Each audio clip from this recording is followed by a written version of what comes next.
So I wanted to go over all the skills that we have covered with Miss Sky. So this first exercise, what we're looking for is for her to come on over to the mat and to give us a nice relaxed body posture. So she's super excited, but she has got to, excellent, bring down that emotion for me. And so this is gonna help her gain good emotional intelligence through being able to relax herself regardless of whatever's going on, through her body language saying, hey, everything's okay. So any mat or towel is usually what I recommend. Something light is great for you to use. You break out the towel and then she'll come on over and give you a relaxed body posture. It looks like a down with her chin resting down is ideal. She's got her little hips cocked out to the side as well, which is perfect. This is as relaxed as we can be.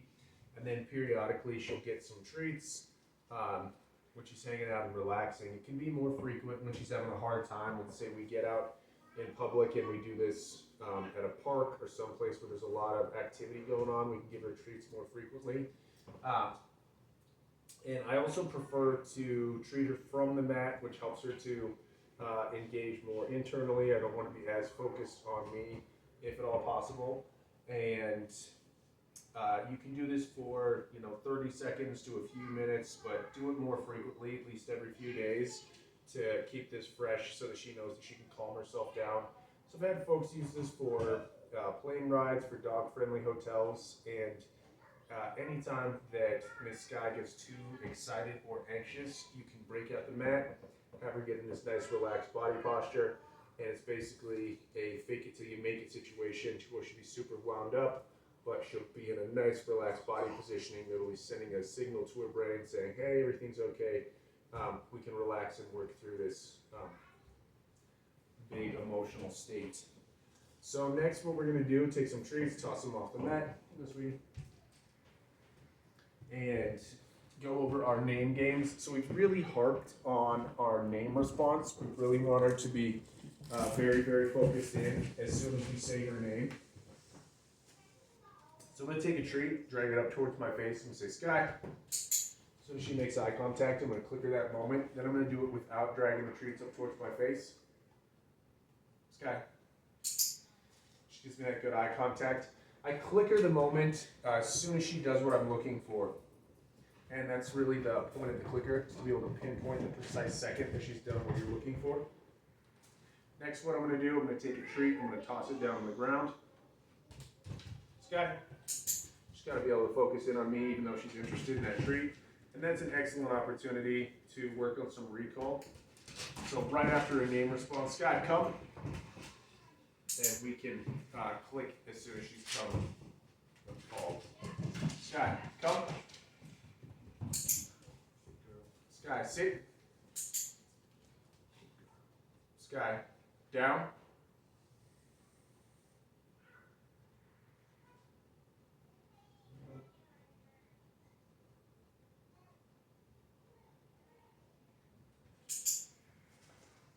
So I just want to give her an opportunity to think it through, and I want to say too repetitively, but I do want to give her another shot on that. Let's try that again, see if we can get a quicker response from her.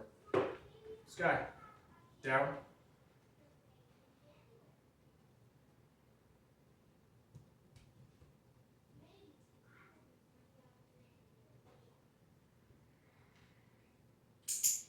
Good. Sky, stay.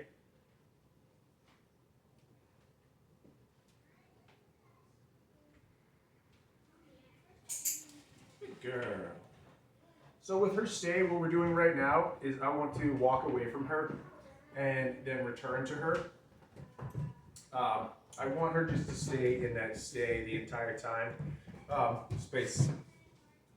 Once she starts to get more comfortable with it, then you can certainly do that from a distance, and you can tell her free or come, either fine, just let her know that she's finished, and you can just tell her stay, walk away. But for the time being, what I really want from her is I really want her to stay stationary 100% of the time, and I don't want her to move at all. So it looks like this. I'll do another repetition for you. Sky. Down.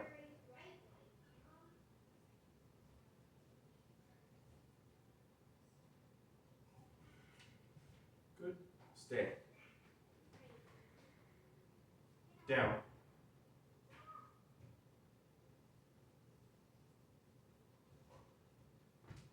Stay.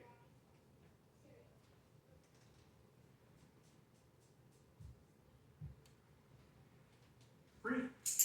Good girl. Very good girl. Nice work.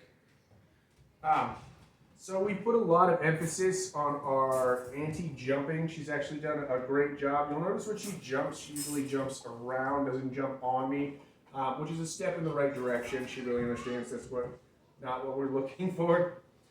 She used to jump on me all the time. Has really done a great job. It's something that curbs and really starts to fall off. But what I like to do is use it as a preventative measure before she has an opportunity to jump up on me. So it can look something like this. Sky. Space. So I want her to be outside of my bubble about 2 feet and be stationary. Space. So you'll notice I tried some from the front, some from behind. You just want her to be able to make a bubble around you. You'll notice that also if she gets inside of my bubble and space, that she'll back up. She's pretty cute the way she does that. And so you can use it for yourself. You can also use it for someone else and tell them space, and Sky should back up and give them space if she's too close. So we put a lot of emphasis on that. We also put a lot of emphasis on our leave it. So she's super food motivated. We want to be able to go the other way with it and be really interested in treats, but still be able to leave it. So that impulse control is going to be huge for our little cutie. So I'm going to put some treats in front of her face, tell her leave it. Leave it. Good. Then when she pulls back, that's when she's done the right thing. We give her a click, let her know that that is perfect. So because this is so huge for our little cutie here, I noticed a lot of interest in different items, and we want her to be able to leave it, and also she'd be doing some counter surfing, and I told her to leave it. So first off, I want you to work with some different items. Leave it. And I want her to be able to leave it.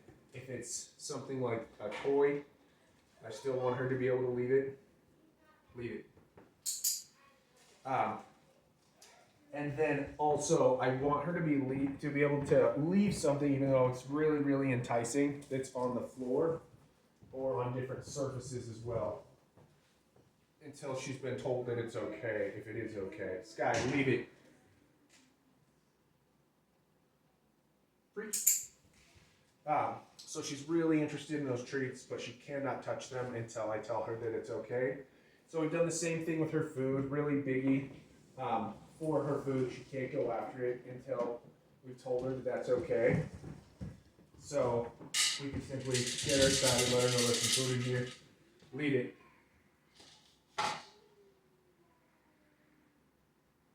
Free. We'll dump that out. So she's got her slow feeder. That can be tricky to get into. And another thing is just working with some different surfaces is very beneficial for her. So I actually like to, work on some different areas here. Leave it. She backed up. I'm definitely going to give her one for that. And then if she looks at it at all, leave it. I'm going to let her know she needs to leave it. And then she stays focused in on me, then that's great. I'll let her know, even though we got this really great thing, but you're focusing on me. Leave it. Let me get to this vantage point so you can see better. Leave it. Girl. Leave it. Girl. She voluntarily does it. Let's try it over here. Leave it.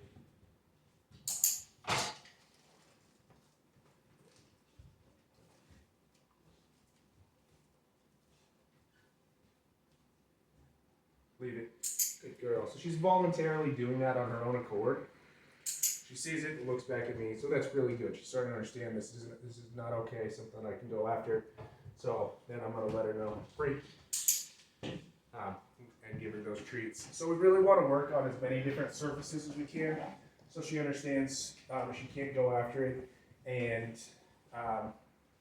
also work with treats and some different items like stuffed animals, toys, and make sure that she really has a clear understanding that when you tell her leave it, that regardless of whatever it is, whatever surface it's on, she needs to leave it, and that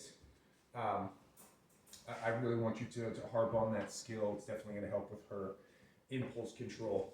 So next we're going to go over her targeting exercise. Sky, touch.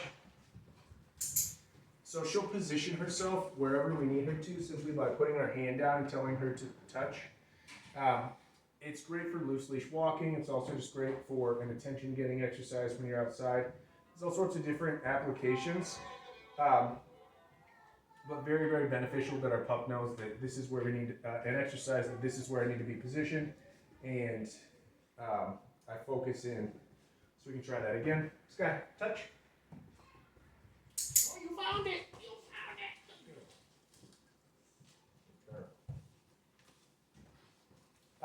Excellent. So next we're going to get our little cutie here leashed up. We're going to work indoors, and then we're going to take her out front.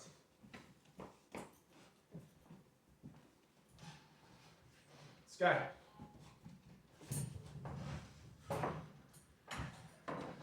So the reason behind working indoors is because we're just going to be able to get a great response from her. She's going to have less distractions going on, so we can get a clear understanding of where we need to be positioned. So what I'm going to do here, I'm going to position her right by my side. And then I'm going to give her a click, let her know that she's positioned exactly where she needs to be. Always treat her right by the side of my knee. Again, treat her right here. Let her know that's perfect, it's where she needs to be. Then I'll make a little semicircle. See if she'll follow me over here. Very good. Another little semicircle. Wait for her to follow. Hits that spot, semicircle. Good, hits that spot. I'm going to take a treat, or take a step this way. Then I'm going to take a couple steps this way. From this point now, I just want her to get used to following after me and hitting that spot. So you see she's on the wrong side. She's not going to get a click and a treat for that. Bam, makes her way to the correct spot here, and she gets a click and a treat.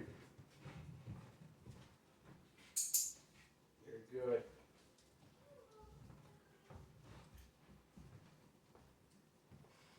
So what we're doing here, we're creating a default behavior. So I don't want to have to tell her to heel or anything. It's you got to click and a treat when you're positioned where you need to be, and you're aware of the fact that you're doing the right thing, and I don't have to give you a command.